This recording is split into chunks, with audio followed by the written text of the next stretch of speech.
नमस्ते, प्रणाम।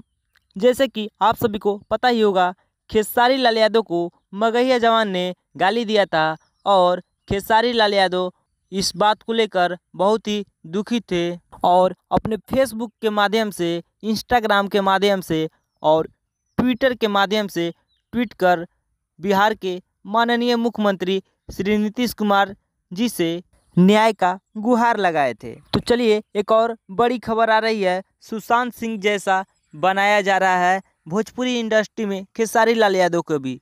जी हाँ, तो चलिए वीडियो में आगे बढ़ने से पहले आप सबसे रिक्वेस्ट है कि आप अभी तक हमारे चैनल को सब्सक्राइब नहीं किए हैं तो प्लीज़ हमारे चैनल को सब्सक्राइब कर लीजिए और बेल आइकन को दबाकर नोटिफिकेशन को ऑन कर लीजिए ताकि मैं कोई भी वीडियो अपलोड करूँ सबसे पहले आप तक पहुँचे। तो दोस्तों, काफ़ी न्याय के लिए भरोसा लगाए बैठे खेसारी लाल यादव को अभी तक कुछ बिहार सरकार की ओर से सुरक्षा नहीं मिली है, ना ही कुछ अन्याय मिली है। इस पर तंग होकर आखिरकार खेसारी लाल यादव अपने फेसबुक पर क्या पोस्ट किए हैं, चलिए हम आप सबको स्क्रीनशॉट लगा दे रहा हूं और पढ़कर भी बता दे रहा हूं। खेसारी लाल यादव लिखे हैं, आज बिहार पुलिस मेरे साथ भी वही कर रही है जो कुछ वक्त पहले भाई सुशांत सिंह राजपूत के साथ हुआ था।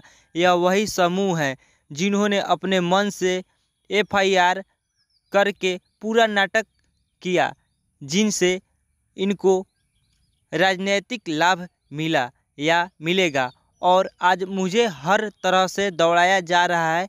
एफआईआर दर्ज भी नहीं हो रहा है। तो दोस्तों, आप सभी को मैं बता दूं कि अभी तक खेसारी लाल यादव दौड़ रहे हैं, उनके आदमी दौड़ रहे हैं, लेकिन बिहार की पुलिस अभी तक या नीतीश कुमार की प्रशासन अभी तक एफआईआर दर्ज भी नहीं किया है। इस पे खेसारी लाल यादव काफ़ी नाराज़ हैं और वह बता रहे हैं कि मुझे भी सुशांत सिंह राजपूत की तरह बनाया जा रहा है भोजपुरी इंडस्ट्री में। तो दोस्तों, कहीं ना कहीं यह गलत है, ऐसी नहीं होनी चाहिए, इंसाफ मिलनी चाहिए।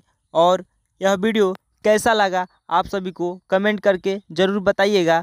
तब तक के लिए मिलते हैं एक अगले वीडियो में। Bye bye.